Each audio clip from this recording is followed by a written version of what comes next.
மீண்டும் நிகழ்ச்சியில் சந்திப்பதில் மகிழ்ச்சி. நான் கரு பழனியப்பன். நீங்கள் பார்த்துக் கொண்டிருப்பது இந்தியாவின் நம்பர் 1 டீலர் வசந்த் & கோ வழங்கும் தமிழா தமிழா. இந்திய குடும்ப அமைப்புகள், குடும்ப உறவுகள்னு பாத்தீங்கன்னா, கூட்டு குடும்பமா இருக்கும் போது இறுகி இருந்த உறவு இருக்குல்ல, குடும்பம் கூட்டு குடும்பம் அமைப்பு உடையும் போது அந்த உறவுகளும் கொஞ்சம் கொஞ்சமா உடஞ்சுக்கிட்டே வந்துச்சு. கூட்டு குடும்பம் உடைந்ததுக்கான காரணம் நம்ம தொழிலா, வேளாண்மையா, வியாபாரமா இணைந்திருக்க வேண்டிய அவசியம் இருந்துச்சு. கூட்டு குடும்பத்தை நெருக்கி வச்சிருந்தது அதுதான். ஒரு குடும்பத்துல எல்லாருமாக இருந்தா சுலபம் விவசாயம் பண்றது, எல்லாரும் சேர்ந்து இருந்தா வியாபாரம் பண்றது சுலபம். எல்லோரும் சேர்ந்து வியாபாரம் பண்ணுவதில்லை, எல்லாரும் சேர்ந்து பண்ணுவதற்கான நிலம் இல்லை. அப்படின்னு நிலம்ங்கிற அமைப்பு உடையும் போது கூட்டு குடும்பங்கிறது உடையுது. அவசியம் இல்லை, வேலை நிமித்தமாக வேற வேற இடங்களுக்கு போக வேண்டி வருது. வரும் பொழுது உறவுகள் கொஞ்சம் கொஞ்சமா நீர்த்து போகுது, பெற்றோர் தவிர, நெருக்கமா இருக்க உறவுகள் தவிர.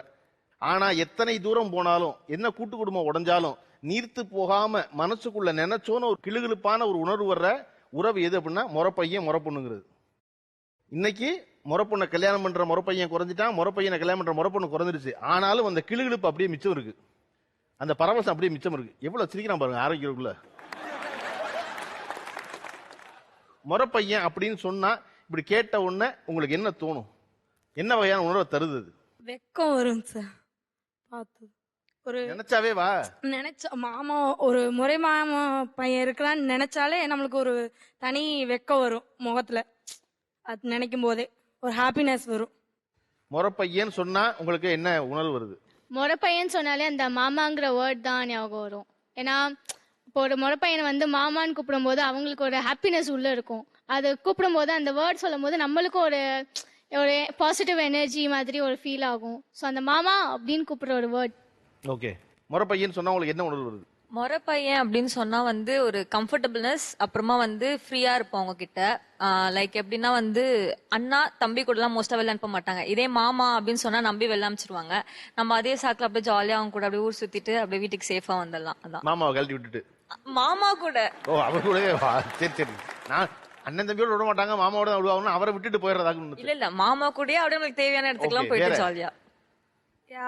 முறை பையன் அப்படின்னு சொல்லும் போது சின்ன வயசு ஞாபகம் வரும். ஏன்னா அவங்க என் கூட சின்ன வயசுலதான் இருந்தாங்க. இப்போ இல்ல பாக்குறது அப்படிங்கறது ரொம்ப தூரமா இருக்காங்க. அப்படிங்கறதுனால இப்போ வர்றது கம்மியா இருக்கு. சின்ன வயசுல அவங்க என் வீட்டுல ஸ்டே பண்ணி இருக்கும் போது அவங்களுக்கு நான் சூடு வச்சுட்டு, இன்னமும் அவங்க அம்மா சொல்லி சொல்லி கொசுவத்தில சூடு வச்சுட்டு இன்னமும் அவங்க அம்மா சொல்லிட்டே இருப்பாங்க. அது இப்பவும் வளர்ந்துட்டோம் ரெண்டு பேருமே. அதை நினைக்கும் போது அவங்களும் ரொம்ப ஷை ஆவாங்க, நானும் ஒரு மாதிரி ஆவேன். அந்த அந்த ஒரு ஞாபகம் அப்படிங்கறது இப்பவும் எங்களுக்குள்ள ஒரு பரவசமாவே இருக்கு. அது ரொம்ப பிடிச்சிருக்கு. ஓகே, முறப்பொண்ணு சொன்னா உங்களுக்கு என்ன ஞாபகத்துக்கு வருது?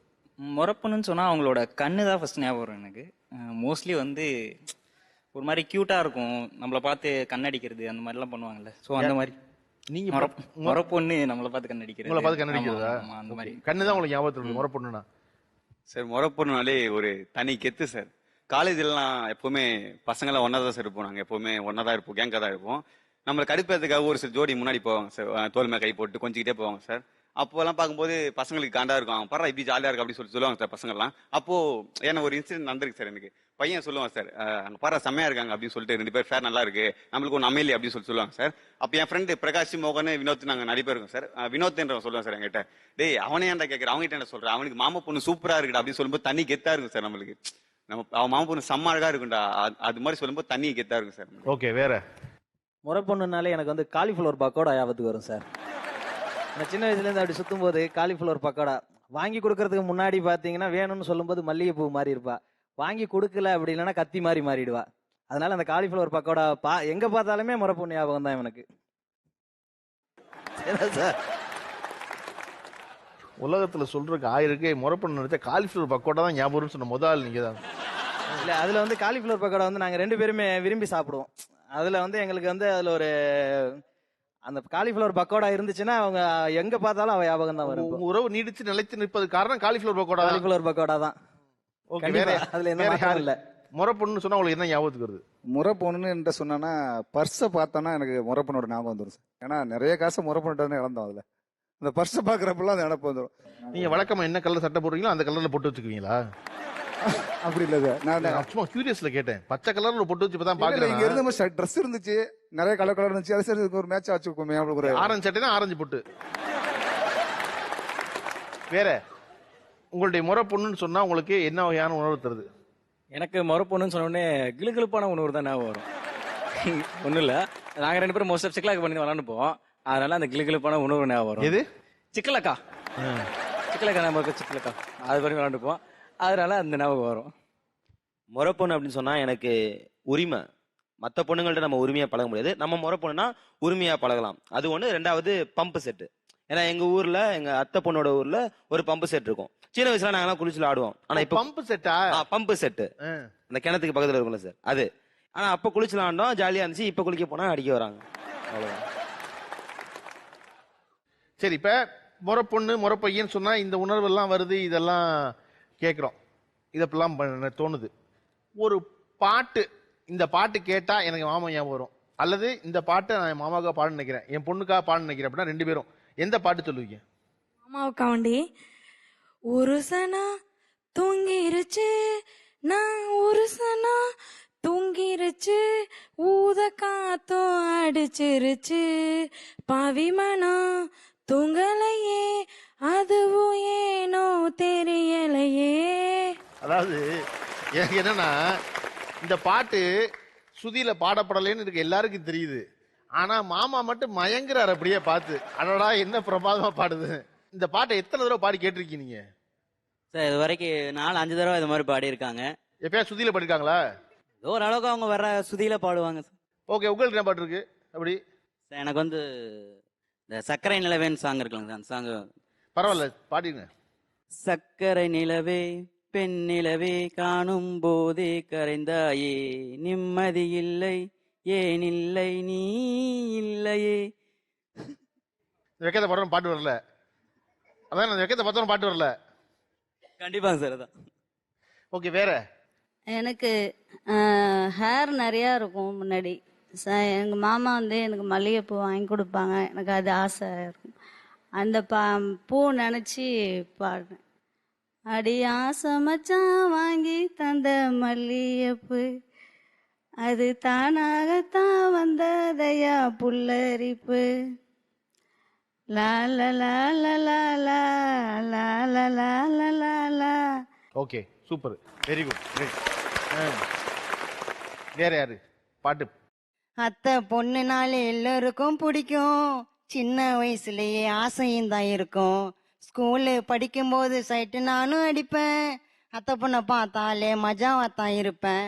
அத்தை பொண்ணு போட்டோவை தெரியாம வச்சுப்பேன், சின்ன வயசுலயே ஒய்ஃப்னு தான் தெரிஞ்சுப்பேன். அத்தை பொண்ணு போட்டோவை தெரியாம வச்சுப்பேன், சின்ன வயசுலயே ஒய்ஃப்னு தான் தெரிஞ்சுப்பேன்.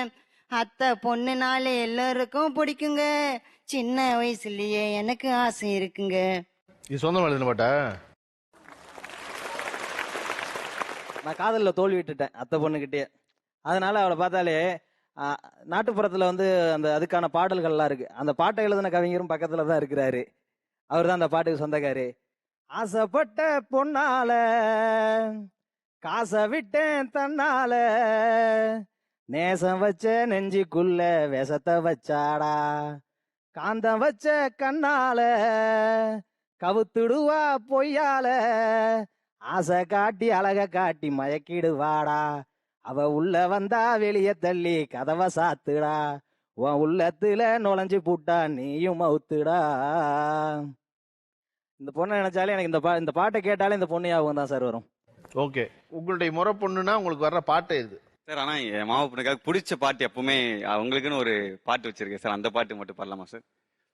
உன்னை மறந்து இருக்க ஒரு பொழுதும் வரிய எம்மா, கண்ணி முகத்தை விட்டு வேற எதையும் தெரிய, வங்கத்தில விளைஞ்ச மஞ்ச கிழங்கெடுத்து வரசு எம்மா, இங்கு மங்கு பூசி வரும் எழிலிருக்கும் வரசு, கண்ணுக்கழகா பொண்ணு சிரிச்சா பொண்ணு மனச தொட்டு பறிச்சே, தன்னந்தனியே எண்ணி ரசிச்சா கண்ணி வலதா விட்டு விரிச்ச, சாமத்தில வார எம்மா சாமந்திப்பு தாரே, கோவப்பட்டு பார்த்த கண்ணு வந்த வழி போறேன், சந்தன கரைச்சி பூசன உனக்கு முத்தையன் கணக்கு மொத்தம உனக்கு வாங்குயிலே.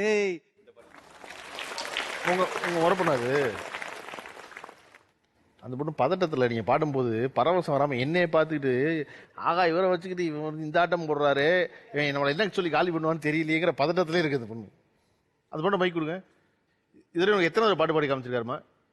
நிறைய டைம் பண்ணி நிறைய டைம் பண்ணிருக்காரு. நிறைய டைம் பண்ணி பார்த்திருக்காரு. இதே பாட்டா வேற வேற பாட்டா? வேற வேற பாட்டு தான். அப்படி ஒரு பாட்டு எப்பெல்லாம் தோணுதோ அப்பெல்லாம் பாடுவாரு. அவர் பாடின பாட்டுல பிடிச்ச பாட்டு என்ன பாட்டு?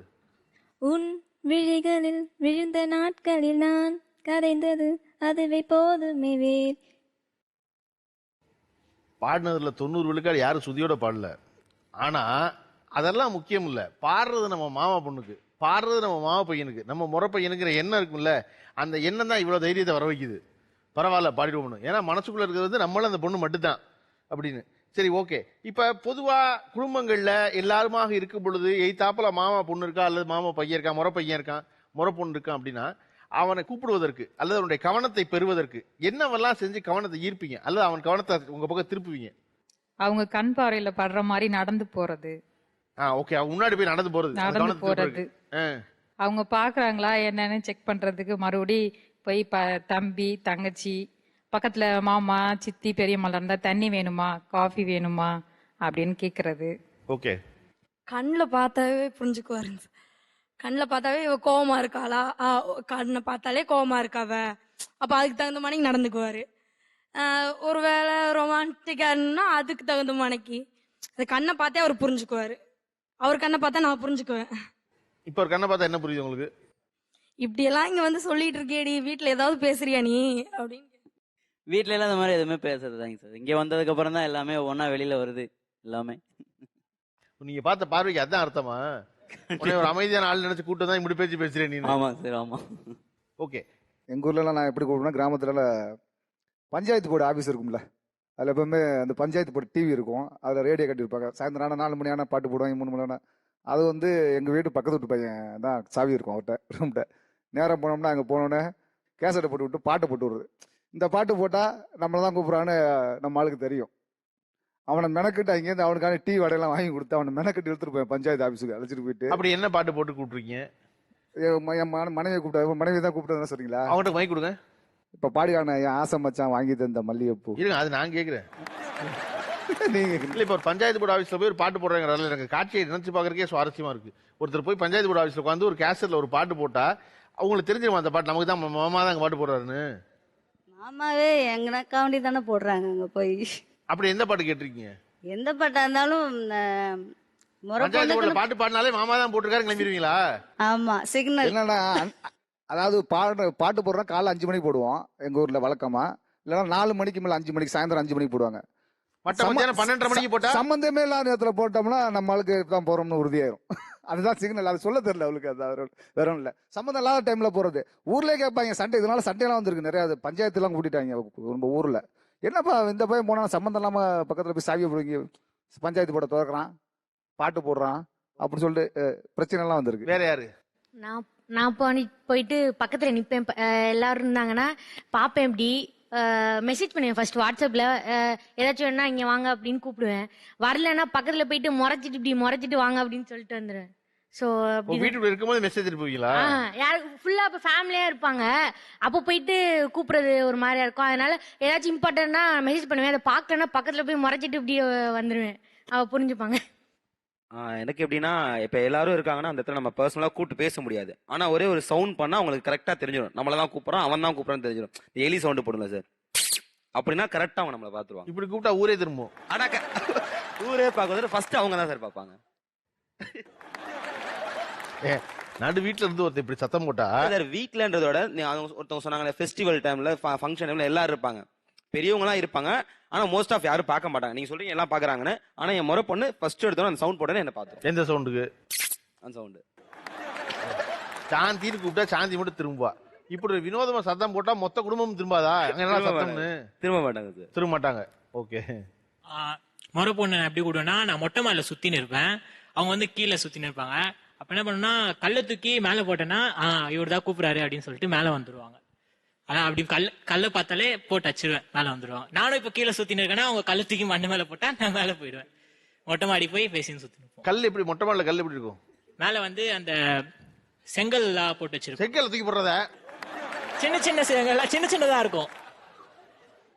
முறை பையன் மற்றும் முறை பெண் இருவருக்கும் இடையே நடந்த சுவாரஸ்யங்களை பேசிக் கொண்டிருக்கிறோம். இப்ப நீங்க முறை பையன் முறை பொண்ணு இப்படி எல்லாம் இருக்கணும் ஒரு சொல்றாங்கல்ல. முறை பையன் சொன்னா என் மாமா தான் சார் கெத்து அப்படின்னு சொல்லணும்னா அதை பத்தி என்ன சொல்லுவீங்க? ஒரு சம்பவமோ அல்லது ஒரு நிகழ்ச்சியோ அவர் செஞ்ச ஒரு காரியம் ஒன்னோ அப்படி சொல்லணும்னா எது சொல்லுவீங்க? ராயல் என்ஃபீல்ட் அப்படியே இந்த வேஷ்டி சட்டெல்லாம் போட்டு அப்படியே கெத்தா வருவாங்க. அந்த டைம்ல நான் கெத்தா சொல்லிப்பேன், பத்தியா எங்க மாமா தான் செம்ம அழகா வராங்க பாத்தீங்களா அப்படின்னு சொல்லுவேன். அந்த டைம்ல அவங்களுக்கு லைட்டா பேர்னிங் ஆகும். அதை கண்டு நான் கொஞ்சம் பெருமைப்பட்டுப்பேன். அவ்வளவுதான். ஓகே. மீசை சார், அவங்க முறுக்கு மீசை வச்சிருப்பாங்க, அது ரொம்ப பிடிக்கும். ஓகே. மாமா வேட்டி கட்டுறது கெத்தா இருக்கும். ஊர்ல இப்ப கட்டி இருக்கிறத விட ஊர்ல கட்டும்போது கெத்தா இருக்கும்.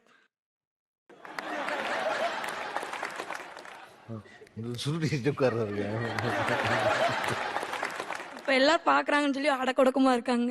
அங்க ஊர்ல இருந்தா ரொம்ப கெத்தா இருப்பாரு. அது ரொம்ப பிடிக்கும். என்ன செய்வாரு? எதுக்குமே எந்த விஷயத்துக்கும் பயந்துக்க மாட்டாருங்க சார். வேட்டி கட்டல என்னமா பயப்பட வேண்டியது இருக்கு? இல்ல வேட்டி கட்டிட்டு அது ஒரு கெத்தா ஒரு சண்டைக்கெல்லாம் போகும்போது நல்லா இருக்கும்ல. இல்லம்மா, நான் இப்படி கட்டிருக்க மாட்டாரு. ஊர்ல இருக்கும்போது வேற மாதிரி கட்டிருப்பாருன்னா வேற மாதிரி எப்படி கட்டிருப்பாரு? வேற மாணிங்கன்னா இப்படி இல்ல. இப்போ ஒயிட் வேட்டி இப்படிதான் கட்டணும். ஒரு லுங்கி இதை மாணிக்கெல்லாம் கட்டும்போது அழகா இங்க பின்னாடி வச்சு முன்னாடி நிறைய இருக்கும். அது மாணிக்கு ஸ்டைலா நடப்பாரு. நல்லா இருக்கும் அது பாக்குறதுக்கு. இப்ப அவர் கண்ணுல என்ன நினைச்சாரு?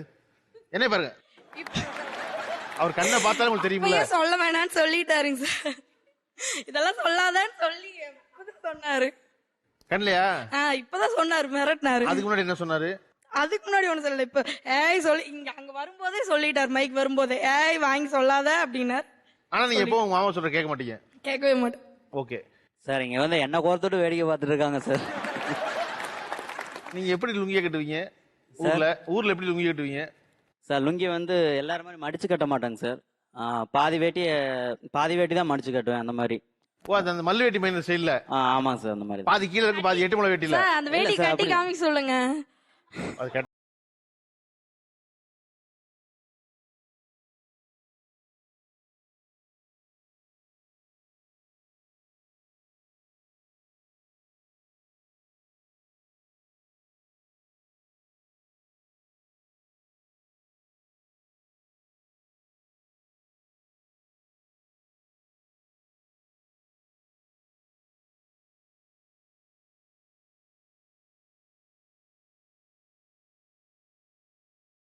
இதான். இந்த மாமா தான் பிடிக்கும். சரி, கீழே இறக்கிடுங்க. ஓகே. இப்ப லேசா தூக்கி கட்டிட்டு நடந்து போங்க. மாமா பொண்ணுட்ட நடந்து போயிட்டே இருக்கும் போது போக பாரு, நல்லா மூச்சு நல்லா இழுத்து விட்டுருங்க. சாதாரண ஓகேவா? சாதாரண பார்த்துக்கிட்டே நடந்து போய் கட்டு. அதான் அவங்க பார்க்க விரும்புறாங்க.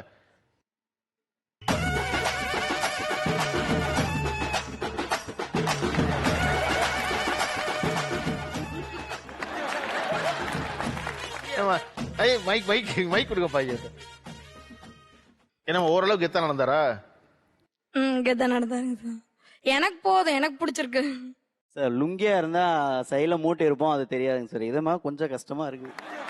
அதனால கொஞ்சம் பதட்டமாக இருக்கு. ஃபர்ஸ்ட் டைம் இந்த இதுல பார்ட்டிசிபேட் பண்ணனால கொஞ்சம். எனக்கு அவண்டி அவர் எங்கேயும் சை டைப் ரொம்ப பேச மாட்டாங்க. எனக்கு அவண்டி இங்க வந்திருக்கிறாங்க. நான் இங்க பார்ட்டிசிபேட் பண்ணணும்னு ஆசைப்பட்டேன். அதுக்காண்டி அவங்க வந்திருக்காங்க. அவங்க இது வரைக்கும் இவ்வளவு பேசி நான் பார்த்ததே இல்லை. நல்லா கோர்த்துட்டாங்க. எது நல்லா கோர்த்துட்டு வேடிக்கை பாக்குறாங்கன்னு சொல்லுங்க சார். ஓகே. அவங்க பொண்ணு கிட்ட பேசவே மாட்டாங்க. பேசுற ஒரு பொண்ணு நான் மட்டும்தான். அது நினைக்கும் போது எனக்கு கெத்தா இருக்கும். அப்படியே நீ நம்புறீங்க? அதான் உண்மை. ஒரு பச்சை பிள்ளை எப்படி ஏமாத்தி வச்சிருக்கு பாருங்க. இல்ல சார், யார்கிட்டயும் அவ்வளவு பேச மாட்டேன். யார்கிட்டயும் அவ்வளவா பேச மாட்டாராம். 2 வார்த்தை பேசிட்டு விட்டுருவேன் சார். பாத்தீங்களா, கொஞ்சமா வருவார் உண்மை. நீ நினைச்சிட்டு இருக்கீங்க அவர் யார்ட்டையும் பேச மாட்டாருன்னு. முதல் வரியிலே அவர் அவ்வளவா பேச மாட்டேன் அப்படிங்கிறாரு. சார், அவங்க இருக்கும்போது மட்டும்தான் சார் பேச மாட்டேன். பயம் சார். வீட்டுக்கு போனா தனியா அடிப்பாங்க சார் கூப்பிட்டு. நான் தான் ஏமாந்துட்டு போல. சிஸ்டரா மட்டும் தான் நினைச்சு பேசுவோம். மத்தவங்க எல்லாம் பேசவே தப்பு. ஃபர்ஸ்ட் இன்னைக்கு கண்டிப்பா அடி சார் வீட்ல. பரவாயில்லப்பா, விடுப்பா, ஒரு பாட்டு பாடிக்கலாம் அப்புறமா. நம்ம தான் வச்சிருக்கேன் பல பாட்டு. இப்ப முறப்பையன் முறப்பொண்ணு அப்படின்னு சொல்லும் பொழுது இருக்க சுவாரஸ்யங்கள், அது சந்தோஷம், அதெல்லாம் சொன்னீங்க. இது ரொம்ப முக்கியமானது. அவர்களுக்காக நம்ம வாங்கி கொடுத்த அல்லது நாம் பெற்ற பரிசு பொருட்கள் வந்து ரொம்ப முக்கியமான பங்கு வகிக்கும். அந்த எண்ணத்தை ஏற்படுத்தும், மகிழ்ச்சியை மீண்டும் அந்த நினைவு கொண்டு வந்து சேர்க்கும். அப்படி நீங்க கொடுத்த அல்லது நீங்க பெற்ற ஒரு கிஃப்ட், நீங்க பெற்ற கிஃப்ட் அப்படின்னா சுவாரஸ்யமானது அப்படின்னா அதை சொல்லுவீங்க? சார் ஸ்னேகாவுக்கு நான் ஒரு கிஃப்ட் பண்ணேன் சார். ரொம்ப சர்ப்ரைஸாக இருக்கும், உனக்கு ரொம்ப ஒரு பிடிச்ச மாதிரி இருக்கும் அப்படி சொல்லிட்டு ரொம்ப சர்ப்ரைஸ் பண்ணேன் சார். ஸ்னேகாவை ரொம்ப வெயிட் பண்ணேன் சார், என்ன கிஃப்ட்னு சொல்லிட்டு. ஆனால் நான் கிஃப்ட் பாக்ஸ் மேலே அதுக்குள்ள பாக்ஸ் வச்சு ஒரு சின்ன பியர் பாட்டில் வச்சு கொடுத்தேன் சார். ரொம்ப ஷாக் ஆகிட்டாங்க சார். அது மறக்க முடியாத கிஃப்டா இருக்கு சார் அவங்களுக்கு. அதுக்கப்புறம் ஜெய் வயசுல பியர் குடிக்காதீங்க தொப்ப போடும் அப்படின்னு சொல்லிட்டு வந்து சார் செம்மடி சார் எனக்கு நீ ஃபுல்லா. அவர் பாக்ஸுக்குள்ள போது சரி சின்னதா ஒன்று சொல்ல போறாருன்னு நினைச்சேன். அவ்வளவு பெரிய பாட்டில் வைக்கிறதுக்கு மேல பாக்ஸுக்கு மேல பாக்ஸ், எவ்வளவு பெரிய பாக்ஸ் இருந்துச்சு அந்த பாக்ஸ். பெருசா இருந்துச்சு சார். இவரை பார்த்து நீங்க நினைச்சிருக்கீங்க இவர் எந்த பொண்ணுகிட்டையும் பேச மாட்டாருன்னு. தப்புதான். ஆமா சார். ஸ்னேகாவை தவிர நான் மற்ற எல்லா பொண்ணுங்களையும் சிஸ்டரா தான் சார் வைப்பேன். அவங்களையும் இது அப்ப சொல்லலையே, இப்பெல்லாம் வருது அது. கிஃப்ட்னு சொன்னா அது பெருசா அவங்க ஆசைப்பட மாட்டாங்க. எப்போதுமே மல்லிப்பூ வாங்கிட்டு சொல்லணும்னு ஆசைப்படுவாங்க. நான் பார்க்க போறப்பெல்லாம் மல்லிப்பூ வாங்கிட்டு போய் கொடுப்பேன், அதான் உங்களுக்கு கிஃப்ட். பட் நான் வாங்கினது அப்படின்னா அந்த ஃபெஸ்டிவல் அப்போ அந்த பானை உடைக்கிற போட்டிலாம் வைப்பாங்களா சார், அதில் நான் கரெக்டா அடிச்சு உடைச்சிட்டேன். அதுக்கு அவங்க பப்ளிக் கூட பார்க்காம ஓடி வந்து கிஸ் பண்ணிட்டாங்க. அது பெரிய கிஃப்ட். ஊருக்கு நடுவில் எல்லாருக்கும். ஆமா சார், என் அத்தை பொண்ணு தானே சார், என்ன சார் தப்பு? இவர் ஸ்டார்ட் கொடுங்க. நீங்க மேல பார்த்து மனசுல ஒரு தடவை நினைச்சு பாக்குறீங்களே சார் அதை? இல்ல சார், என்னோட முறப்பொண்ணு என் சொந்த அத்தை பொண்ணு 5 ரூபா புது நோட்டு சார். அப்ப 1982 எனக்கு கிஃப்ட் பண்ணா சார். அது என் வாழ்க்கையில மறக்க முடியாத தருணம் தான் சார். ஒரு கொடுங்க. அந்த 5 ரூபா நோட்டு இன்னும் வச்சிருக்கேன் சார். அதான் கேட்க வந்தேன் நான்.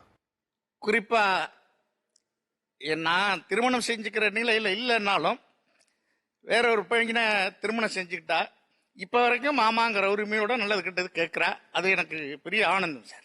ஆனா அந்த 5 ரூபா இன்னும் வச்சிருக்கீங்க செலவழிக்காம? 110% சார். இன்னும் வச்சிருக்கேன் சார். அது தெரியுமா உங்களுக்கு அந்த 5 ரூபா வச்சிருக்கீங்கன்னு? தெரியாது சார், என் ஒய்ஃபுக்கு தெரியும் சார். என் ஒய்ஃபு கிட்ட இருக்கு பத்திரமா ஆச்சு. அப்புறம் அதுக்கப்புறம் 2 வருஷம் முன்னாடி என் ஒய்ஃப் எக்ஸ்பயர்டு.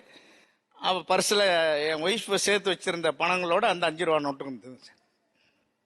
அது என் வாழ்க்கையில் பெரிய மறக்க முடியாத நிகழ்வு தான் சார்.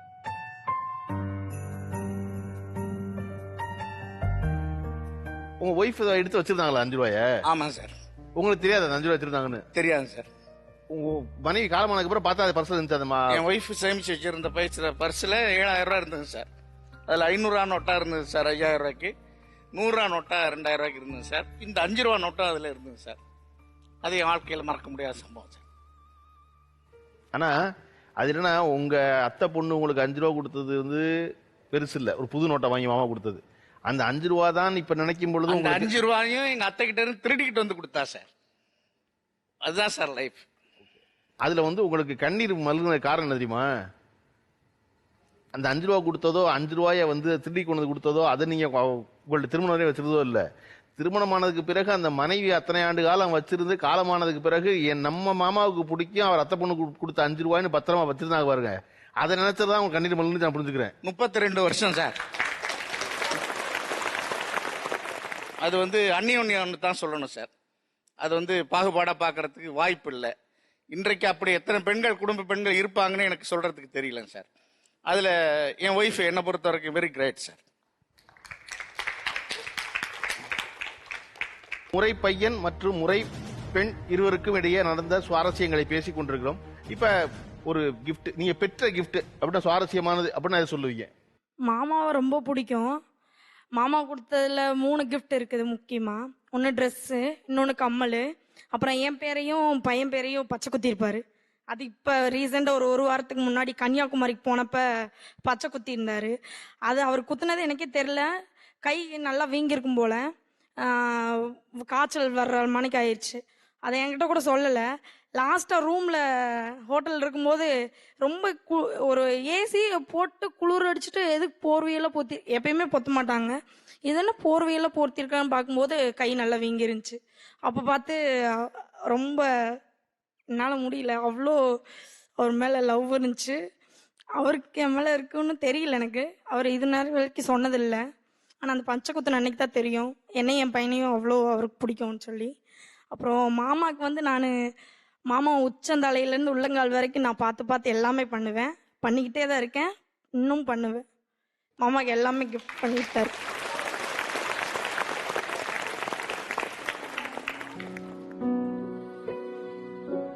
நீங்க அதை எக்ஸ்பிரஸ் பண்ணதே இல்லையா? நீ பச்சை குத்துன பார்த்தா நான் தெரிஞ்சுக்கிட்டேன்னு சொல்றாங்கல்ல. ஆமாங்க சார். நீங்க அதை வெளிப்படுத்தினதே இல்லையா நீங்க வச்சிருந்த காதுல? இல்லைங்க. அவங்க வந்து எதா இருந்தாலும் வெளிப்படையா சொல்லுவாங்க. பட் நான் வந்துட்டு எதுவுமே அந்த அளவுக்கு அவங்ககிட்ட காட்டிக்க மாட்டேன். என்னோட பெயினா இருந்தாலும் சந்தோஷமா இருந்தாலும் அது அதிகமா அவங்ககிட்ட காட்டிக்க மாட்டேன். ஃபோன் பண்ணா நான் லாஸ்ட்டாக பேசிட்டு கூட ஐ லவ் யூ மாமா அப்படின்னு சொல்லிட்டு வச்சிருவேன். ஆனால் ஒரு ஃபோன் பண்ணுறப்ப எனக்கு நிறைய டைம் சண்டை போட்டிருக்கிறேன்.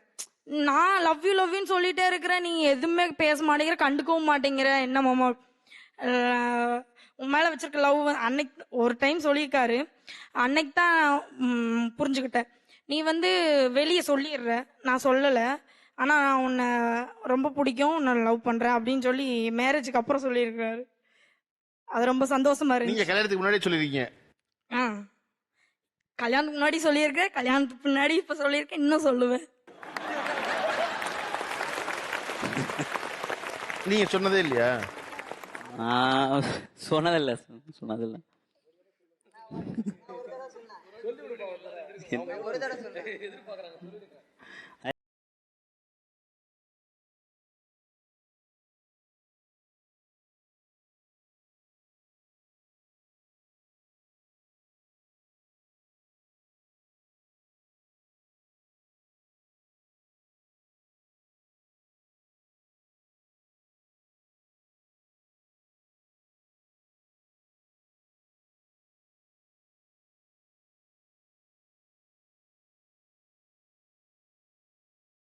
சொன்னாங்கல்ல, நான் வந்து நிறைய சண்டை போட்டிருக்கேன், நிறைய என் மாமாட்ட சொல்லியிருக்கேன், ஐ லவ் யூ நான் சொல்லிட்டே இருக்கேன், சொல்லிக்கிட்டு இருக்கேன், சொல்லுவேன் அப்படின்னு முக்காலமும் ஒன்று சொல்றாங்க. ஆனால் நிறைய சண்டை போட்டிருக்கேன் சொல்றாங்க. அந்த சண்டை என்பது அந்த கூடுதல் அன்புல வர்றதா அந்த சண்டை இல்லையா? அந்த சண்டை அப்படி அவ்வளவு பொசசிவா இருக்குது. பெண்கள் இருக்காங்களா இல்ல பையன் இருக்கான்னு நினைக்கிறீங்களா? சார் அவங்க பசங்க யாராச்சும் கலாச்சாரம் கமெண்ட் பண்ணாலோ என்கிட்ட வந்து சொல்லுவாங்க சார், இந்த மாதிரி சொல்லிட்டு ஏன் அந்த பையனை பார்த்தாண்டா, ஏன் இந்த பையனை கலாச்சாண்டா அப்படின்னு சொல்லிட்டு வந்து கேளு உரிமையா, இதெல்லாம் கேளு, இதெல்லாம் கேட்க மாட்டியா, நீ எதுக்குற அது மாதிரி இருக்கிற அப்படின்னு சொல்லிட்டு கேட்பாங்க சார். அதுக்கு நான் சொல்லுவேன் சார், நீ இதெல்லாம் ஒரு மூஞ்சி சொல்லிட்டு அவன் பாக்குறான், நீ ஒரு பெரிய விஷயமா சொல்லிட்டு நினைச்சு என்கிட்ட வந்து சொல்ற பாத்தியா, அடிச்சுப்பான்னு சொல்லிட்டு அதை கலாச்சி தான் சார் விடுவேன். அவ்வளவு பெரிய ஆனா கேர்லஸ், அவங்க நம்பிக்கை இருக்கு சார், அதனால விட்டுரு சார். யார்கிட்ட பொசசிவ்னஸ் அதிகமா இருக்கு, யார் அதிகமா கட்டுப்பாடுகள் விதிக்கிறாங்கன்னு நினைக்கிறீங்க? சார் பொசசிவ்னஸ் பார்த்தீங்கன்னா போத் ரெண்டு பேர்ட்டையுமே இருக்கும். பட் அதிகமாக இருக்கிறது பெண்கள்கிட்ட தான். பசங்க வந்து வெளியில காமிச்சிக்க மாட்டாங்க. அந்த பையன் கூட பேசினா ஒரு தடவை தான் சொல்லுவாங்க. ஆனால் பொண்ணுங்க அப்படி கிடையாது. இப்போ என் அத்தை பொண்ணு கூட நான் பைக்கில் போறேன்னா பின்னாடி உட்காந்துருக்கா, நான் இப்போ ரோட்ல ஒரு பொண்ணு அழகா போகுதுன்னா என் கண்ணு இப்படி போவோம், அவ கை இங்கே இடுப்பு கிட்ட கிலோ, அங்கே ஏன் பார்க்குற, நான் பின்னாடி இருக்கும்போதே நீ ஏன் அங்கே பார்க்குற அப்படிங்கிற மாதிரி பண்ணுவாங்க. சண்டை அதே மாதிரி பொண்ணுங்க தான் சார் அதிகமாக போடுவாங்க. நம்ம என்னதான் தப்பு பண்ணாலும் நம்ம தான் சாரி கேட்கணும், தப்பு பண்ணலனா கூட நம்ம தான் சாரி கேட்கணும், வேற வழியே இல்லை. காலில் விழுந்தாதான் நைட்டு சாப்பாடுன்ற மாதிரி வேற வழியே கிடையாது சார். வேற யார் பொசசிவா இருக்கான்னு நினைக்கிறீங்க? எனக்கு வந்து 10 மாமா பசங்க மேல இருக்காங்க சார். ஆனா நான் வந்து எல்லார்ட்டையும் பேசும்போது என் ஹஸ்பண்ட் அதெல்லாம் பெரிய விஷயமா எடுத்துக்க மாட்டாங்க. ஆனா என் ஹஸ்பண்ட் வந்து யார்கிட்ட பேசினாலும் எனக்கு சுத்தமா பிடிக்காது. ஏன்னா அதுக்கு மெயின் ரீசன் வந்து என் ஹஸ்பண்ட் எனக்கு மட்டும்தான் முன்னுரிமை தரணும், என்கிட்ட மட்டும்தான் பேசணும் அப்படின்ற மாரி நான் கொஞ்சம் பொறாமப்படுவேன் சார். எனக்கு அவரு மத்த கேர்ள்ஸ் கிட்ட பேசுறது பிடிக்காது. மத்த கேர்ள்ஸ் கிட்ட யார்கிட்டயுமே, அவங்க முறை பொண்ணு கிட்ட வெளியில யார்கிட்டயாவது அப்படி பேசினா எனக்கு பிடிக்காது. ஓகே, கீழே கொடுங்க. 2 பேருக்குமே இருக்கும். பட் பொண்ணுங்க வந்து அதை வெளி காமிச்சுப்பாங்க, பசங்க வந்து சொல்ல மாட்டாங்க. பொண்ணுங்க கிட்ட ஒரு விஷயம் கிடைச்சிச்சு அப்படின்னா அதை குத்தி குத்தி காமிச்சிட்டே இருப்பாங்க. கண்டிப்பா ஆப்வியஸ்லி நான் அந்த மாதிரி தான். அக்செப்ட் பண்ணிக்க முடியாது. ஃபர்ஸ்ட் ஆஃப் ஆல் எதையுமே வந்து இது பொண்ணுங்க பையன் பேசுறதோட நமக்கு பிடிச்ச விஷயம் சார், அதை நமக்கு மட்டும்தான் இருக்கணும் அப்படின்னு நினைக்கிறது தப்பு இல்லை அப்படிங்கறது தான் என்னோட பாயிண்ட் ஆஃப் வியூ. எனக்கு பிடிச்சிருக்கு, நீ என் கூட இரு அப்படிங்கிறது தப்பு கிடையாதுல்ல. ஸோ நமக்கு பிடிச்ச விஷயம் நம்ம கூட இருக்கணும் அப்படிங்கிறது. உன்னை தாண்டி எனக்கு வேற எதுவும் வேண்டாம், உனக்கும் வேற எதுவும் வேண்டாம். அதுதான் என்னை பொறுத்த வரைக்கும் நான் சொல்லுவது. ஓகே, நீங்க நியாயப்படுத்துறீங்க இதை. கேர்ள்ஸ்க்கும் பொசசிவ் இல்லைன்னு சொல்லல. அவங்களுக்கு எப்படி இருக்கும்னா, நம்மளோட பொருள் இன்னொருத்தவங்க எடுத்துடக்கூடாதே, நம்ம சேஃப்டியா வச்சுக்கணும் அப்படின்னு சொல்லிட்டு அவங்களுக்கு இருக்கு. அதே பயம் வந்து பசங்களுக்கு இன்னும் அதிகமா இருக்கு. ஸோ பசங்க சைடு தான் பொசசிவ் அதிகமா இருக்கு. ஓகே சார் எனக்கு ஒண்ணு சார், நாங்களும் பொசசிவா தான் இருக்கோம், அவங்களும் பொசசிவா தான் இருக்காங்க. இப்போ நாங்க ஒரு பையனை சைட் அடிச்சா அவங்க விடுவாங்களா, அதுதான் கொஸ்டின். எல்லாருமே ஈக்குவல் தான் சார். நாங்க என்னன்னா அவங்க எங்களுக்குன்னு நினைக்கிறோம் நாங்க. சோ நம்ம பொருளை மத்தவங்க பார்த்தா எப்படி சார்? சோ அதுக்காக சொல்றேன் சைட் அடிக்கலாம் கொஞ்சம் ஆகிட்டீங்களே என்ன ஒருத்தர் அதுதான் சார் லைட் பார்க்கலாம் சைட் அடிக்கலாம், ஆனா கொஞ்சமா சைடு. ஆனா அவங்க பார்த்துட்டே போயிடுவாங்க சார். எங்களுக்கு அப்ப நாங்களும் இருக்கோம்ல, நாங்களும் மனுஷங்க தானேயா, நீங்க என்ன பாருங்கயா அப்படின்னு சொல்ற மாதிரி சார். சோ 2 பேருமே தான் சார், காமன் தான். கண்டிப்பா கேர்ள்ஸ்க்கு தான் இருக்கும். ஏன்னா நான் எனக்கு வந்து அவரோட செல்ல எடுத்துருவேன். என் செல்ல இது வரைக்கும் அவர் செக் பண்ணதே இல்லை என்னைக்குமே. இது நாள் வரைக்கும் 5 வருஷம் ஆச்சு இப்போ மேரேஜ் ஆகி. இது நாள் வரைக்கும் ஒரு நாள் கூட அவர் இந்த பிள்ளை இப்படி பேசியிருக்கமா பிஸின்னு வந்துச்சாலும் சரி, எப்பயுமே நீ ஆட்ட பேசிட்டு இருந்த, என்ன பண்ற, எஸ்எம்எஸ் எதையுமே பார்க்க மாட்டாரு இது நாள் வரைக்கும். ஆனா நான் அவர் செக் பண்ணுவேன். கல்யாணம் ஆகாதுக்கு முன்னாடி செக் பண்ணேன். அப்புறம் கல்யாணம் ஆகுதுக்கு பிறகு செக் பண்ணப்ப என்ன சொன்னாரு, இன்னுமா என்ன நம்பல, உனக்கு தான் தாலியே கட்டிட்டேன்ல, அப்புறம் என்ன அப்படின்னாரு. அதுக்கப்புறம் அப்பயும் நம்பல. அதுக்கப்புறமேலும் இப்ப குழந்தையும் பிறந்துருச்சு, இப்பயும் நான் செக் பண்ணுவேன். அது ஏன்னா மாமா மேல அவ்வளோ லவ், அதனால நான் இப்ப இல்லை, நீ எப்ப வேணாலும் செக் பண்ணிட்டு தான் இருப்பேன். ஏன்னா அது மாமா என்னை விட்டு போயிடக்கூடாது. மாமா மட்டும்தானே நம்மளுக்கு, அதனால அவர் சேஃபா வச்சுக்கணும்ல, அதனால. எங்க போனாலும் விட மாட்டாங்க சார், கண்டிப்பா. எந்த ஏரியா போனாலும் விட மாட்டாங்க. எந்த ஏரியா போனாலும் அதான் சார், இப்போ இவங்க சொல்றாங்கல்ல பொசசிவ்னஸ்ல வந்து நான் மொபைல் செக் பண்ணிட்டே இருக்கேன் அப்படின்னு சொல்றாங்கல்லங்க சார். அதாவது மொபைலே இல்லைனாலும் எங்கேயாவது கீழேயோ போட்டு தொலைச்சிட்டாலும் நீ வேறவங்களுக்கு கொடுத்துட்டு வந்துட்டேன் தான் சந்தேகப்படுவாங்க. ஸோ எந்த ஏரியா போனாலும் கண்டிப்பா விட மாட்டாங்க, அது கன்ஃபார்ம். எல்லாரும் சொன்னாங்க பாய்ஸ்க்கு தான் பொசசிவ்னஸ் அதிகம், கேர்ள்ஸ்க்கு தான் பொசசிவ்னஸ் அதிகம். அப்படியெல்லாம் இல்லை, 2 பேர்த்துக்குமே ஈக்குவலாக தான் இருக்கு. ஏன்னா இப்போ வந்து அவனை இன்ஸ்டால எந்த பொண்ணாவது லைக் பண்ணுச்சுன்னா நான் ஃபோன் போட்டு திட்டுவேன் மெனக்கட்டு, உன்னை ஏன் அந்த பொண்ணு லைக் பண்ணிருக்கா, ஏன்னா அந்த அவனோட போஸ்ட்டுக்கு ஃபர்ஸ்ட் அந்த பொண்ணு தான் லைக் பண்ணிருக்கும். அந்த இன்ஸ்டாவில் உங்க மாமாவுக்கு ஒரு பொண்ணு லைக் போட்டா ஃபோன் போட்டு திட்ட வேண்டியது பொண்ணு. அந்த பொண்ணு ஃபோன் நம்பர் என்கிட்ட இல்ல இருந்துன்னா ஃபோன் போட்டு திட்டி இருப்பேன். இவருக்கு எப்படி தெரியும்? அவன் ஃபாலோ பண்ணிட்டு இருப்பான்ல, எனக்கு மெசேஜ் பண்றதுக்கு அவனுக்கு டைம் இருக்காது. ஆனா அந்த பொண்ணு போட்ட லைக்கு இவர் திருப்பி ரீலைக் போடுவாரு. அதே மாதிரி என்னன்னா, எனக்கு யாராவது லைக் போட்டா அவன் ஃபோன் பண்ணி திட்ட மாட்டான், கமெண்ட் பண்ணாலும் ஃபோன் பண்ணி திட்ட மாட்டான். அதுக்கும் என்கிட்ட ஃபோன் பண்ணி திட்டு வாங்குவான். அவன் எனக்கு கமெண்ட் பண்ணிருக்கால, நீ கேட்க மாட்டியா அப்படின்னு. அது எதுக்குடி நான் கேட்கணும், ஓ போட்டோ உனக்கு வர கமெண்ட். மொத்தத்துல அவர் திட்டணும், அதான் நோக்கம். திட்டணும் அதான் நோக்கங்கிறது இல்ல, நான் அவன் மேல பொசசிவா இருக்கேன்னா அப்ப அவனும் என் மேல ஈக்குவலா பொசசிவ்னஸ் இருக்கணும் அப்படிங்கறது எதிர்பார்ப்போம்ல சார். என்னோட மாமா வந்து கமெண்ட் பாக்ஸ்ல ஒரு பொண்ணு வந்து கிஸ் இமோஜிலாம் அனுப்பும் சார். அவங்கன்னா லைக் யாருன்னு தெரியல, ஓகே, ஆனா இமோஜி அனுப்பிச்சும் அதுக்கு ரிப்ளை ஆர்டின் கொடுப்பாரு சார் என் மாமாலாம். ஸோ அதெல்லாம் ரொம்ப காண்டா இருக்கும் சார், செம வெறுப்பா இருக்கும். ஆனா என்ன பண்றதுன்னு சொல்லி நானும் விட்டுருவேன், அவரையும் திட்டுவேன், பிளஸ் அந்த பொண்ணையும் பேச முடியாது. இவருனா நம்மளுக்கு உரிமை இருக்கு நம்ம கேட்கறதுக்கு, எதுக்கு நீ ஆர்டின் போட்ட அப்படின்னு சொல்லிட்டு. பட் அந்த பொண்ணு கேட்க முடியாதுல்ல, நம்மள ஏதாவது காரி துப்பிருச்சுன்னா. ஸோ அதனால கொஞ்சம் ஆர்டின் மட்டும் தாங்க போடவே முடியும் சார். பொசசிவ்னஸ்ன்னு பார்த்தீங்கன்னா அது எப்போதுமே பொண்ணுங்களுக்கு தான் சார் ஜாஸ்தியாக இருக்குமே. அது ரொம்ப ரொம்ப அதிகமாக இருக்கிறது அவங்களுக்கு மட்டும்தான். அது அதிகமாக இருக்கிற தப்பு இல்லை, அன்போட வெளிப்பாடு தான் பொசசிவ்னஸ்ன்னு சொல்லுவாங்க. ஸோ அன்பு யார் மேலே அதிகமாக இருக்கோ அவங்க மேலே பொசசிவ்னஸ் அதிகமாகவே இருக்கும் எப்போதுமே. ஸோ அந்த பொசசிவ்னஸ் இருக்கிறது பிரச்சனை இல்லை, பட் அது அந்த செகண்டோட மறந்துட்டா ஓகே தான். பட் அது அடுத்த வருஷம் வரைக்கும் அதை அப்படியே ஃபாலோ பண்ணிட்டு இருந்தா தான் சார் பிரச்சனையே. அப்பயே முடிஞ்சுட்டா பிரச்சனை இல்லை சார். அந்த கணமே மறக்கிற பொசசிவ்னஸ் என்னன்னு எனக்கு புரியல. இல்ல சார், இப்போ அவங்க சொன்னாங்கல்ல சார், எமோஜி போட்டது, ஹார்ட் போட்டது, அதெல்லாம் 1 இயருக்கு அப்புறம் கூட சண்டை வர மாதிரிலாம் போகும் சார். சார் அது ஜஸ்ட் ஒரு போட்டோ எமோஜி தானே சார், அது போட்டு அது மறந்துடுறது, அது ஜஸ்ட் போஸ்ட்டுக்கு போடுற ஹார்ட் எல்லாம் நீங்க லைஃப்ல இன்வால்வ் பண்ணக்கூடாதுல்ல சார். அந்த எமோஜி இருக்குல்ல, அது எங்க போய் நிக்கும்னு அவங்களுக்கு தெரியும். இல்ல சார், அதுல போடுற எமோஜி போஸ்டோட முடிஞ்சிடும் சார். நம்ம காட்டுற அன்பு அவங்களுக்கு ரியலா தெரியும் இல்ல சார், அதுதானே சார் வேணும். போஸ்ட் போட்டா லைக் அந்த லைக் ஆர்டின் கொடுக்கறதுக்கு பயப்படுறீங்க, அப்புறம் எப்படி இன்னொரு பொண்ணுக்கு லைக் கொடுக்குறீங்க? உங்களுக்கு தான் லைவா ஹார்ட் கொடுத்துறாருல அவரு, அப்புறம் என்ன வேணும்? வார்த்தையே சொல்ல.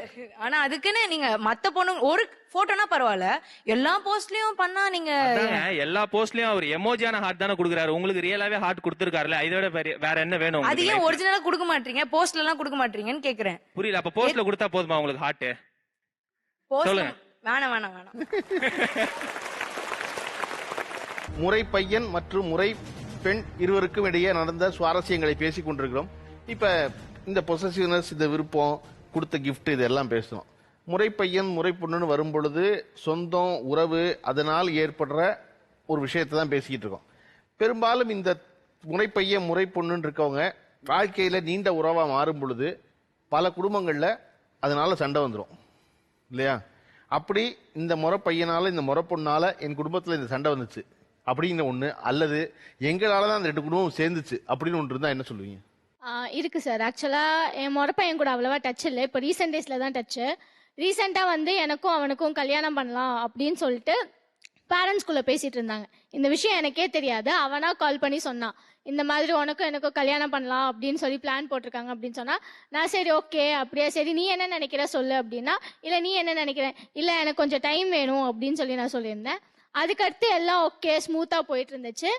அதுக்கப்புறம் என்ன ஆச்சுன்னா, இப்போ நம்ம அவனை தான் கல்யாணம் பண்ணிக்க போறோம்னா நம்மளுக்கு ஒரு கியூரியாசிட்டி இருக்கும்ல, சரி அவனுக்கு பிடிச்சதை தெரிஞ்சுக்குவோம் அப்படின்னு சொல்லிட்டு நான் அவனுக்கு டெய்லி மெசேஜ் பண்ணிட்டு இருந்தேன். மோஸ்ட்லி நான் யாருக்குமே மெசேஜ் பண்ண மாட்டேன், அவனுக்கு மெசேஜ் பண்ணிட்டே இருப்பேன்.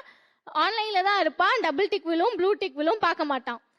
இது என்ன பண்ணிட்டு இருந்துச்சு, கண்டினியூஸா நடந்துட்டு இருந்துச்சு. ஒரு நாள் வந்து நான் ஃபோன் போட்டு கோவத்துல கத்திட்டேன், ஏன் ஒரு நாள் மெசேஜ் பண்ணா ரிப்ளை பண்ண முடியாதான்ட்டு. அவன் என்ன பண்ணிட்டான், அவங்க அம்மாட்ட சொல்லிட்டான் போல. அவங்க அம்மா எனக்கு கால் பண்ணி, என்னம்மா அவங்களுக்கு பிரச்சனை, அத்தை இந்த மாதிரி உங்க பையன் மெசேஜ் பண்ணா ரிப்ளை பண்ண மாட்டான், அவன் மெசேஜ் பண்ணா ரிப்ளை பண்ணலாட்டி ஏமா, கல்யாணம் தான் நாங்க பேசிட்டு இருக்கோம்ல, உன் ஜாதகம் அனுப்புன்னு சொன்னாங்க.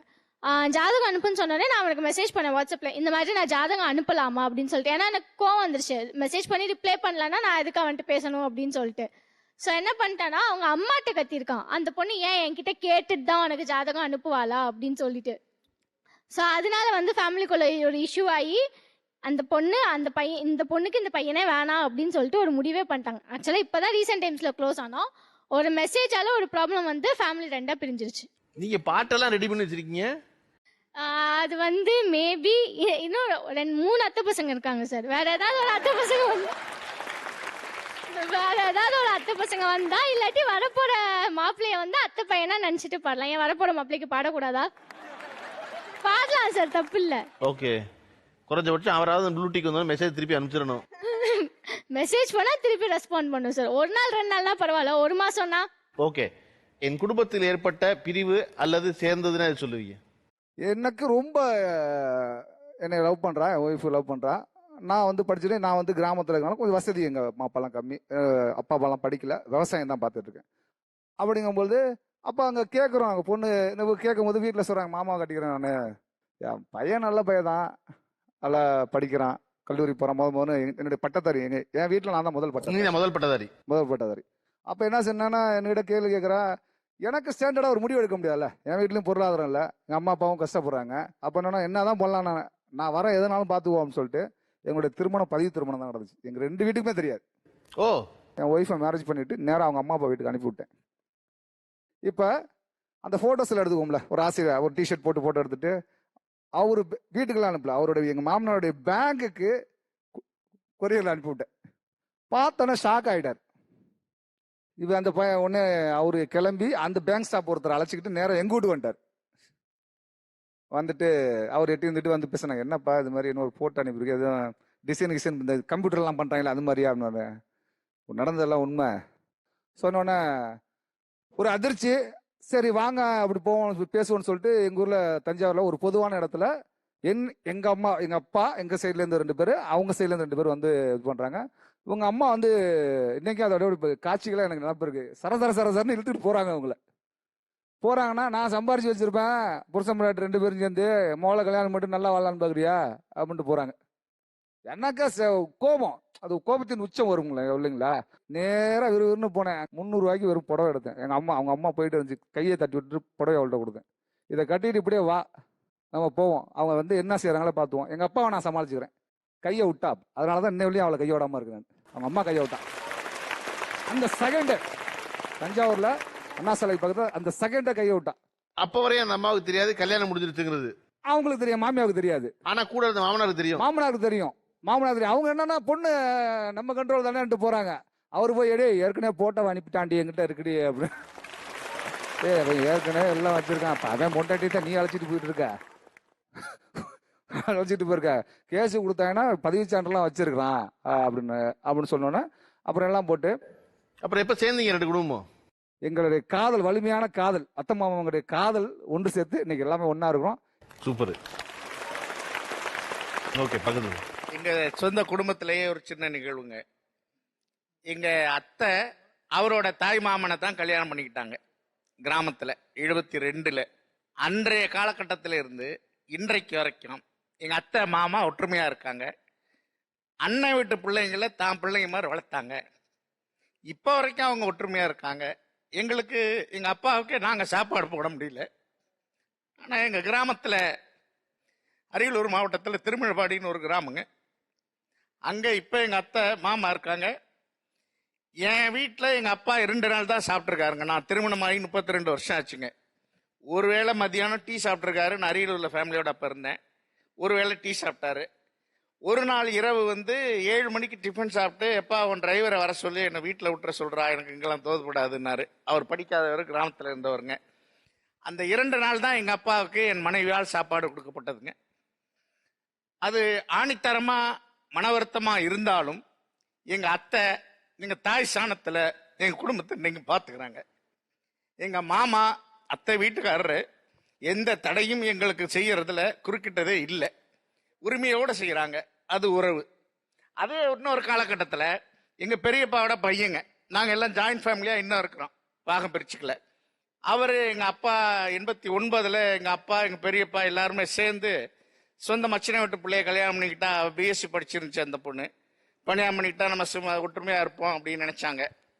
அந்த காலகட்டத்தில் உறவு போயிடக்கூடாதுங்கிறதுக்காக செஞ்ச மிகப்பெரிய தவறால எங்க அண்ணா இன்னும் மனவேதனையில் இருக்காருங்க. ரிட்டையர்ட் ஆயிட்டாரு. ஆனா வருவாய் அனைத்தும் என் அண்ணியை சார்ந்தது. எங்க பெரியம்மா இப்ப முடியாம இருக்காங்க. ஒரே ஒரு வேளை சாப்பாடு கூட மருமகளா தன் கடமையில செய்யல. மாமனார சொந்த தாய் மாமன் அத்தை வீட்டுக்காரரு தாய் மாமன் மகனை கல்யாணம் பண்ணிக்கிட்டோம். அந்த உரிமை எடுத்துக்கல. அது மிகப்பெரிய ஆணித்தரமான வடுவா இருக்குங்க. இது தாய் மாமா அவர்களை ஒரு வீரருங்க. ஓகே, அது சொந்தத்தில் பண்ண கல்யாணம் தான். எஸ். ஓகே, இந்த இடத்துல நான் உனக்கு சொல்ல நினைச்சேன். என்னன்னா, நம்ம சொந்தம், மாமா, தாய் மாமா உறவு, தாய் மாமா உறவு என்பது திருமணம் பண்ணிக்கணும் அவசியம் இல்லை. இல்லாட்டாலும் தாய் மாமா உறவு உறவா இருக்கும்.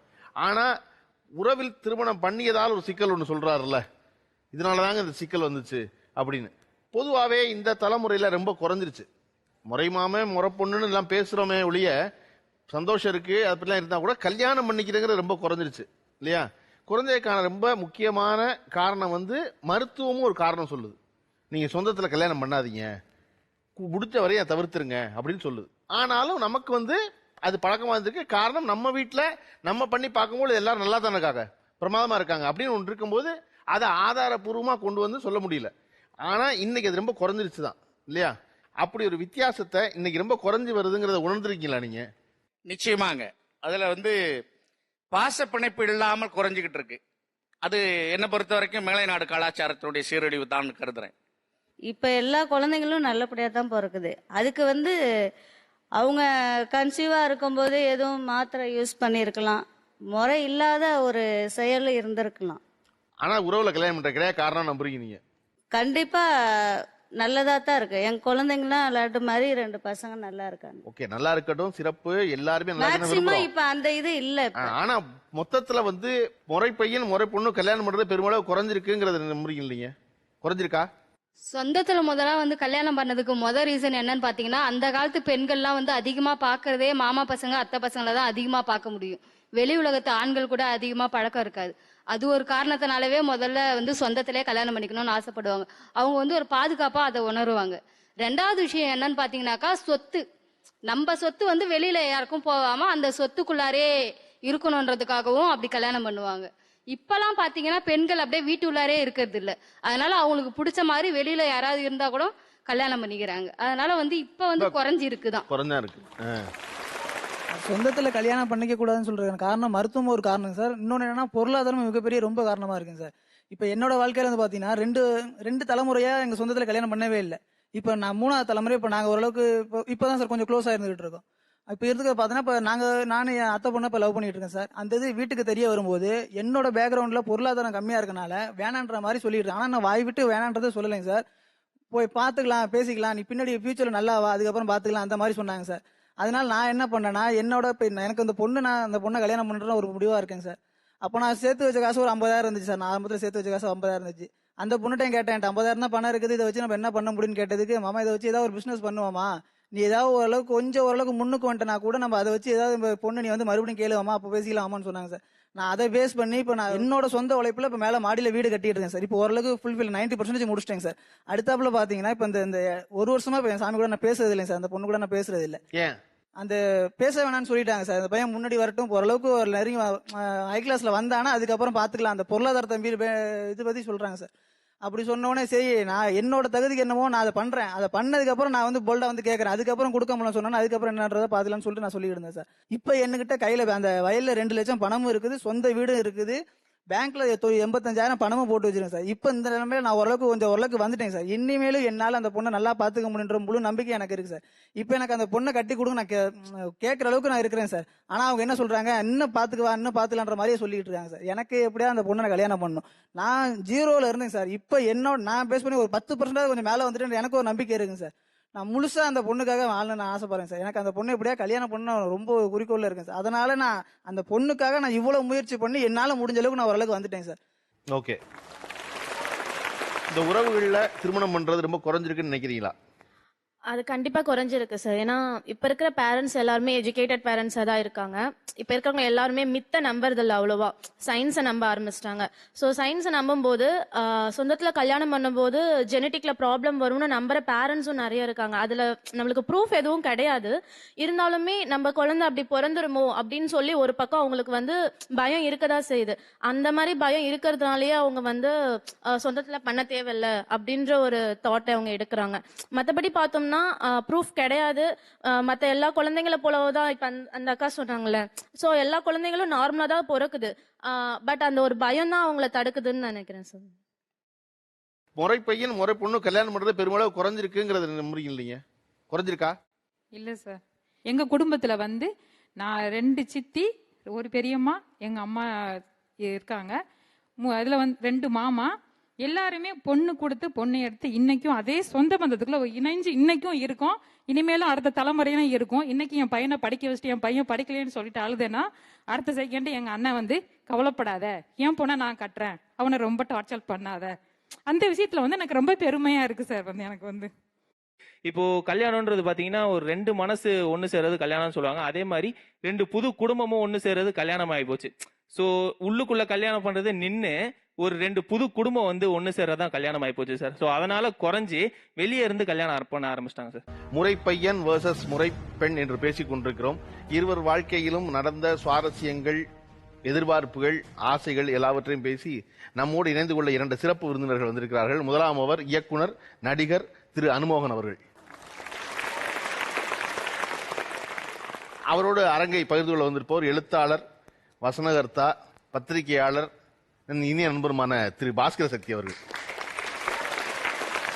நான் வந்து அனுமோகன் சாரா கேட்க நினைச்சேன், பொதுவா இந்த முறை பையன் முறை பொண்ணுன்னு சொல்றாங்கல்ல, இந்த உறவு முறை, இந்த உறவுல இருக்க சந்தோஷங்கள் அப்படின்னு பேசும்போதெல்லாம் பேசின எல்லாருமே உடனே ஒரு எந்த இடத்துல வந்து நிக்கிறாங்கன்னா, மதுரை பக்கம்லாம் பாத்தீங்கன்னா, சவுத்துல எல்லாம் பாத்தீங்கன்னா, தெற்குல எல்லாம் பாத்தீங்கன்னா ஆரம்பிக்கிறாங்க.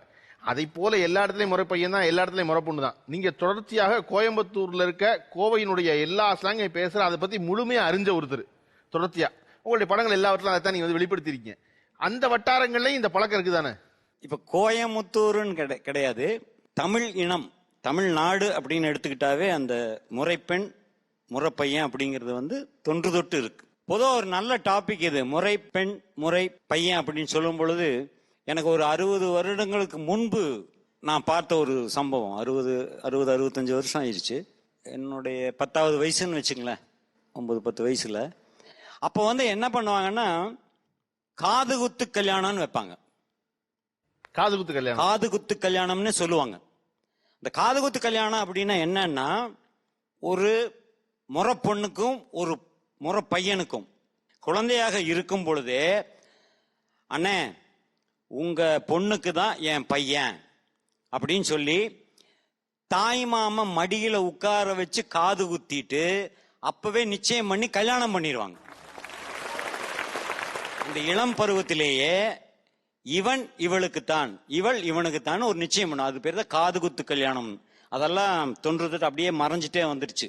இந்த இடத்துல நான் வந்து இந்த இடத்துல கலந்துக்கிறதுக்கு மெயின் வந்து என்னோட சுயநலமும் கூட. காரணம் என்னன்னா, எனக்கு ஒரு அத்தை இருந்து அந்த அத்தை பொண்ணை நான் கல்யாணம் பண்ணியிருந்தேன்னு வச்சுக்கங்களேன், இன்னைக்கு வரைக்கும் வந்துட்டு போயிட்டு இருப்பாங்க. என்னதான் இடையில சண்டை சச்சரவுக்கு எது இருந்தாலும் ஏதோ ஒரு சொந்த பந்தம் மூலமா வந்துட்டாவது போவாங்க. நான் வெளியிருந்து கல்யாணம் பண்ணதுனால வந்த பெண, நான் லவ் மேரேஜ் பண்ணவும் தான். அத சொல்லுங்க. திருமணம் அதை ஏங்க கேக்குறீங்க? என் மனைவி வந்து ஒரே பொண்ணு. திருமணமாகி எனக்கு இது வரைக்கும் 35 வருஷம் ஆகி போச்சு. 35 ஆண்டுகளாக எங்க மாமியார் இது வரைக்கும் வரல. அவங்க கணவனை எல்லாம் இருந்து தனியா இன்னைக்கு கோயம்புத்தூர் தான் இருக்காங்க.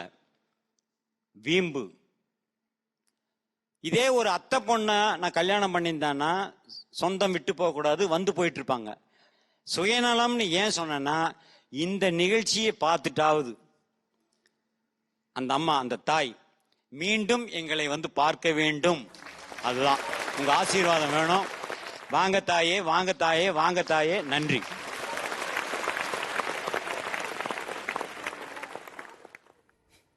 பாஸ்கர், இவர்கிட்ட சொன்ன மாதிரியே பேசுகிற எல்லாரும் வந்து முறப்பையன் முறப்பொண்ணு பேசுனாங்க.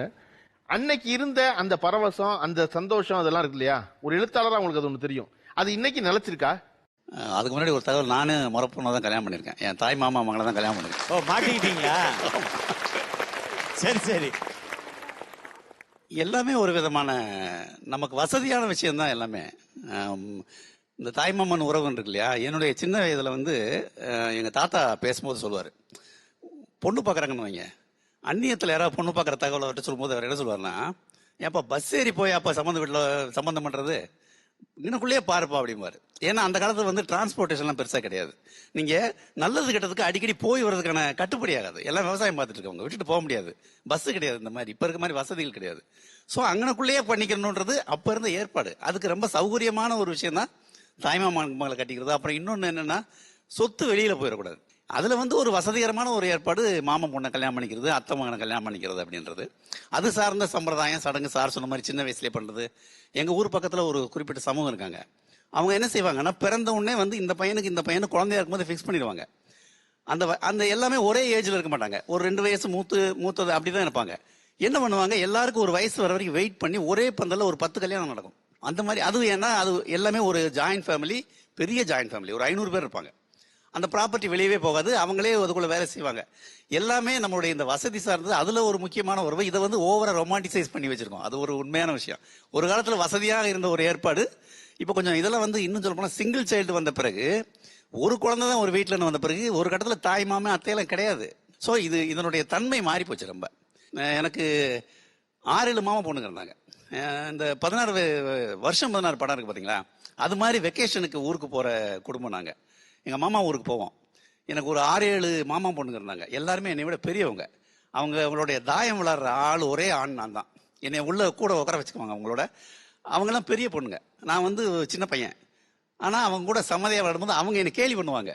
ரொம்ப நல்லா இருக்கும். அது ரொம்ப ஒரு தாய்மை உணர்வும் ஒரு கிண்டலும் கலந்த ஒரு விதமான ஒரு ரிலேஷன்ஷிப். அது உண்மையிலேயே ரொம்ப ரசிக்கக்கூடிய ஒண்ணுதான். அதனாலதான் வருஷம் 16 படத்தை அப்படி விழுந்து பார்த்தோம். அதனாலதான் அவளை மொத்த தமிழ்நாடு போய் ஆமா. ஏன்னா அந்த உணர்வுகளுக்கு எப்பயுமே ஒரு பெரிய மரியாதை இருக்கு. அதுல ஒரு பெரிய அழகு இருக்கு. அந்த அழகு நம்ம ஒரு பிளாஸ்டிக் லவ் கிடையாது. ஆண் பெண் இருப்பை தாண்டி இவன் நம்ம மாமா பையங்கும் போது வேற ஒரு விதமான ஒரு ரத்த ரீதியான ஒரு ஏதோ ஒரு எமோஷனல் பாண்டிங் ஒண்ணு இருக்கு.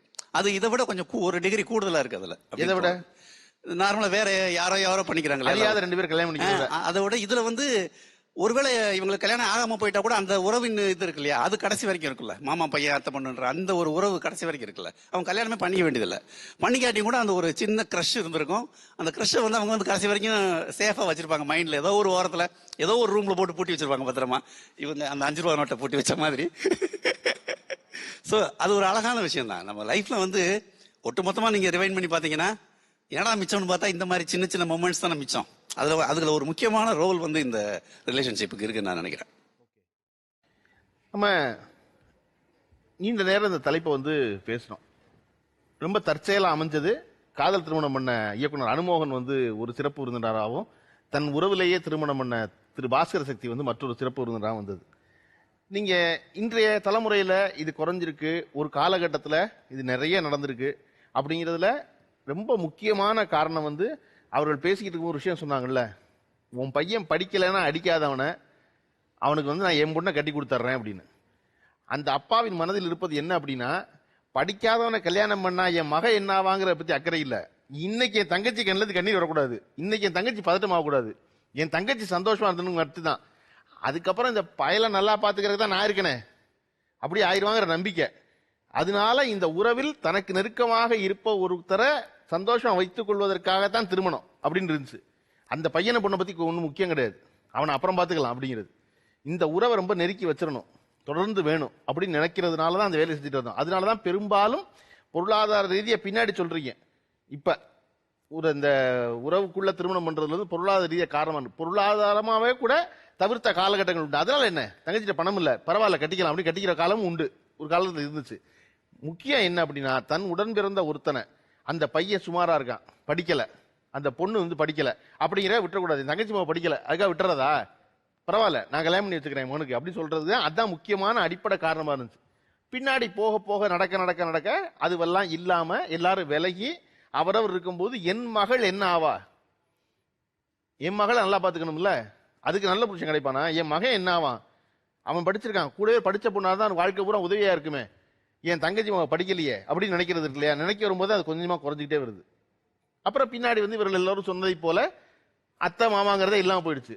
ரொம்ப முக்கியமான காரணம், மருத்துவ ரீதியா ஒரு காரணம் சொல்லிக்கிட்டே இருந்தாங்க, அதை செய்யாதீங்கன்னு.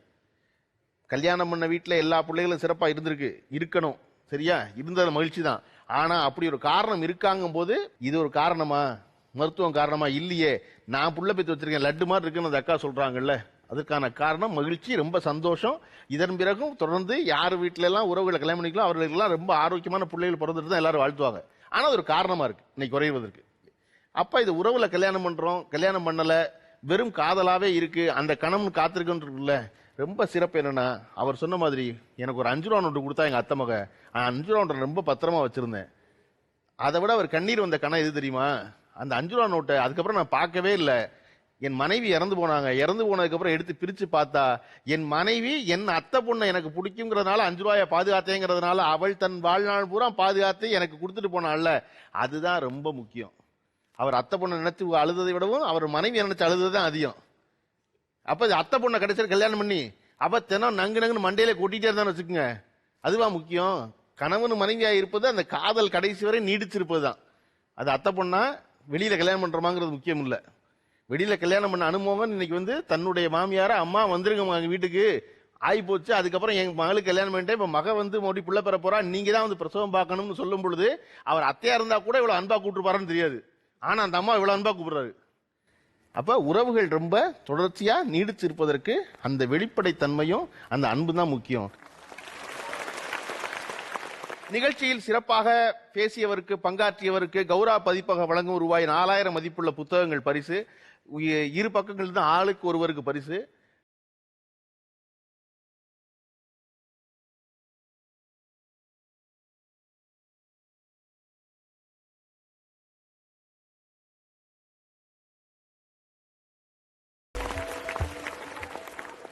முறைப்பையன் பக்கத்திலிருந்து அவர் தன் கருத்துக்களை ரொம்ப தெளிவுற சொன்ன மாதிரியே, 1000 இருந்தாலும் என் மாமா என் போனை பார்க்க மாட்டாரா, ஆனா நான் தொடர்ந்து பார்த்துக்கிட்டே இருப்பேன்னு சொல்றது இருக்குல்ல, அதான் ரொம்ப முக்கியமாக.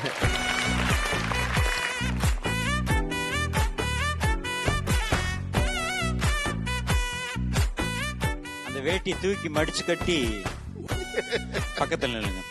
நீங்க அப்ப பண்ணீங்கல்ல, நல்லா தான் இருந்தது. அப்பப்ப ஒய்ஃபை இப்படிதான் மிரட்டுறது. கொடுங்க கொடுங்க. தேங்க்யூ. முறை மாமனோ முறை பெண்ணோ வாழ்க்கை முறையாக இருப்பதுதான் முக்கியம். மீண்டும் மற்றொரு வாரம் சந்திப்போம், வேறொரு தலைப்பில் சந்திப்போம். நன்றி, வணக்கம்.